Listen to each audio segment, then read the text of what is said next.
इस वीडियो में हम बस बार के बारे में बात करने वाले हैं। बस बार क्या होती है, बस बार की जो करंट कैरिंग कैपेसिटी होती है वो क्या होती है, बस बार किस किस मटेरियल की बनाई जाती है और अलग अलग मटेरियल के अनुसार जो बस बार की करंट कैरिंग कैपेसिटी है वो कितनी होती है। इसके अलावा अगर आपको बस बार का सिलेक्शन करना हो वो आप कैसे करेंगे, ये सब हम इस वीडियो में बात करने वाले हैं। तो चलिए शुरू करते हैं अपनी इस वीडियो को। तो सबसे पहले देखते हैं आखिर ये बस बार होती क्या है। तो देखिए, जो बस बार होती है वो धातु की एक कंडक्टर या फिर यूं कहें कि धातु की एक पत्ती होती है, जिसको कि हम अपने ट्रांसफार्मर्स या फिर पैनल में यूज करते हैं इलेक्ट्रिसिटी को एक जगह से दूसरी जगह भेजने के लिए। बेसिकली जो हमारी केबलें होती हैं उनकी जगह हम इस बस बार का यूज करते हैं। अब ये हमारी जो बस बार होती हैं वो अलग अलग मटेरियल की होती हैं, जैसे सोना, चांदी, कॉपर, एल्यूमिनियम, आयरन, जीआई, कुछ इस प्रकार से अलग अलग धातुओं से हमारी ये बस बार बनाई जाती हैं। अब इनका जो ये मटेरियल है ये इनके यूज के हिसाब से डिपेंड करता है कि बस बार कहाँ पे यूज करनी है और वहाँ पे कौन सा मटेरियल जो है वो बस बार के लिए सही रहता है। जैसे कॉपर और एल्यूमिनियम की जो बस बार होती है उनको हम इलेक्ट्रिकल पैनल में कंडक्टर के रूप में उपयोग करते हैं, जबकि जो हमारी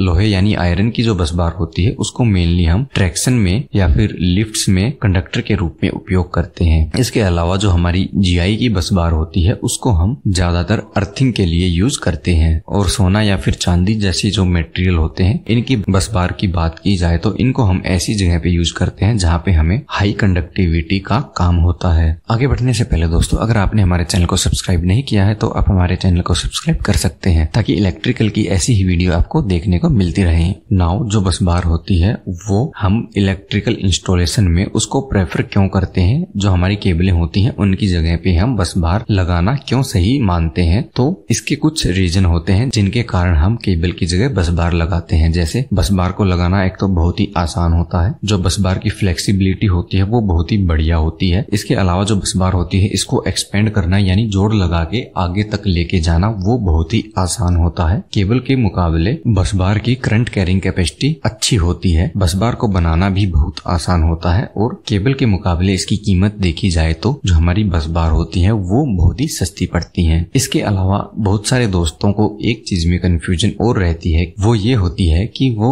एसी और डीसी दोनों बस बार को अलग अलग समझते हैं। तो अब हम जानते हैं एसी और डीसी बस बार के बारे में, इन दोनों में क्या अंतर होता है। तो अगर हम प्रैक्टिकली बात करें तो बस बार का मतलब एक कंडक्टर यानी चालक ही होता है जो कि एसी और डीसी दोनों के करंट को अपने अंदर से फ्लो करवा सकता है। जो बस बार अल्टरनेटिंग करंट यानी एसी को लेके जाती है उसको हम एसी बस बार कहते हैं, और जो बस बार डीसी यानी डायरेक्ट करंट को लेके जाती है उसको हम डीसी बस बार कहते हैं। अब इन बस बार में इस चीज के अलावा और कोई भी अंतर नहीं होता और ना ही एसी या डीसी के लिए बस बार बनाते समय किसी अलग मटेरियल की जरूरत पड़ती है। अगर एक बस बार की रेटिंग 500 एम्पियर की है तो उसमें से 500 एम्पियर करंट ही फ्लो होगा, चाहे वो हमारा एसी हो या फिर डीसी हो। इस चीज से कोई भी फर्क नहीं पड़ता। तो यहाँ पे आप समझ गए होंगे कि जो हमारी बस बार होती है उनमें एसी और डीसी जैसा कुछ भी नहीं होता। हमारी बस बार एक ही है, उसी को हम एसी में भी यूज कर सकते हैं और उसी को हम डीसी में भी यूज कर सकते हैं। तो अब एक एक करके इनकी जो करंट कैरिंग कैपेसिटी है वो कितनी होती है और कैसे इनका सिलेक्शन किया जाता है वो हम देख लेते हैं। सबसे पहले हम आयरन बस बार की जो करंट कैरिंग कैपेसिटी है उसको देखते हैं वो कितनी होती है। अब जो लोहे की बस बार है उसका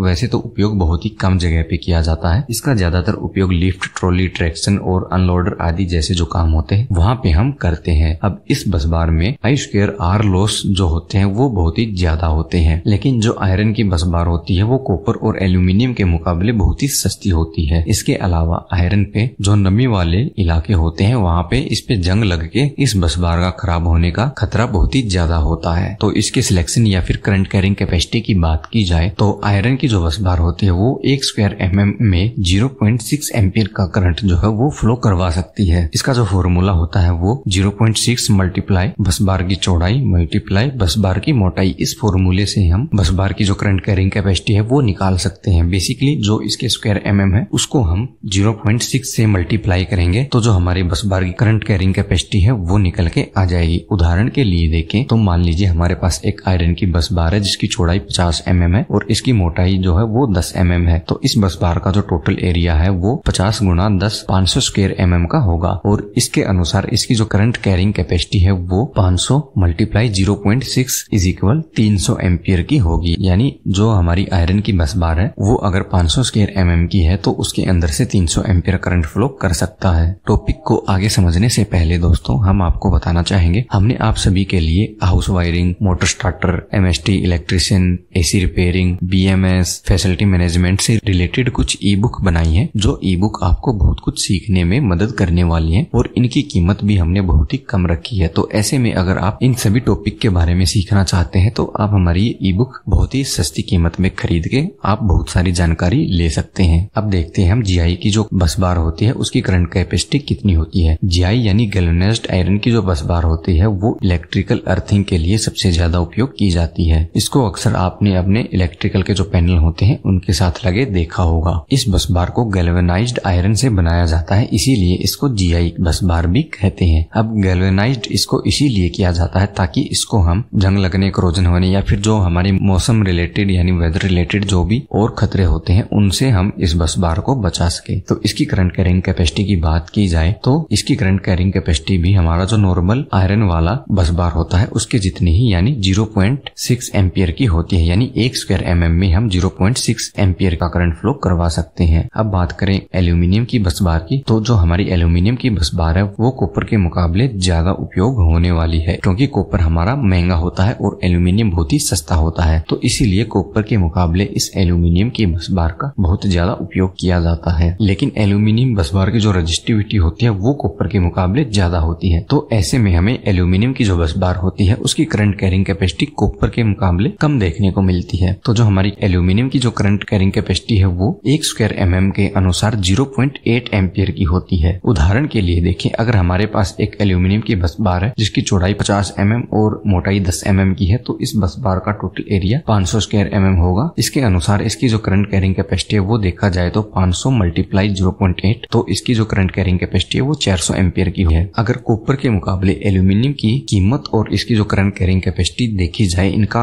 कंपेयर अगर हम करें तो जो हमारी एल्यूमिनियम की बस बार होती है वो बहुत ही बढ़िया रहती है। तो अब देखते हैं जो हमारी कॉपर की बस बार होती है उसकी करंट कैरिंग कैपेसिटी क्या होती है। कॉपर यानी तांबे की जो कंडक्टिविटी होती है वो बहुत ही ज्यादा और जो इसकी रेजिस्टिविटी यानी इसका जो रेजिस्टेंस होता है वो बहुत ही कम होता है। यानी जो हमारा कॉपर होता है उसकी करंट को ले जाने वाली जो क्षमता होती है वो बहुत ही ज्यादा होती है। तो इसकी करंट कैरिंग कैपेसिटी अगर हम देखें तो मान लीजिए हमारे पास एक 500 स्क्वायर mm की बस बार है, तो इसको हम 1.2 से मल्टीप्लाई करेंगे तो हमारी इस बस बार की करंट कैरिंग कैपेसिटी निकल के आ जाएगी। यानी इसका मतलब ये हुआ जो हमारी कॉपर की बस बार होती है वो 1 स्क्वायर mm के अंदर 1.2 एम्पियर का करंट जो है वो फ्लो करवा सकती है। ऐसे में 500 मल्टीप्लाई 1.2 हमारा जो इज इक्वल 600 एम्पियर, यानी हमारी जो 500 स्क्वायर mm की बस बार है कॉपर की वो 600 एम्पियर तक करंट फ्लो करवा सकती है। लेकिन कॉपर का एक नुकसान ये भी होता है कि इसको हम बहुत ज्यादा नमी वाली जगह पे यूज नहीं कर सकते, क्योंकि वहां पे ये बहुत ही जल्दी खराब हो जाती है। तो ऐसे में हम कॉपर की जगह जो एल्यूमिनियम की बस बार है उसका उपयोग करते हैं। लेकिन किसी कारण से हम एल्यूमिनियम की बस बार का उपयोग ना कर सके तो ऐसे में वहां पे हम टिन कोटेड कॉपर की बस बार का उपयोग करते हैं। आपने बहुत सारी जगह पे देखा होगा जो कॉपर की बस बार है लेकिन उसको ऊपर से देखने पे वो हमें एकदम स्टील जैसी या फिर एल्यूमिनियम जैसी देखने को मिलती है, तो उसको ही टिन कोटेड कॉपर कहा जाता है, क्योंकि उसके ऊपर टीन की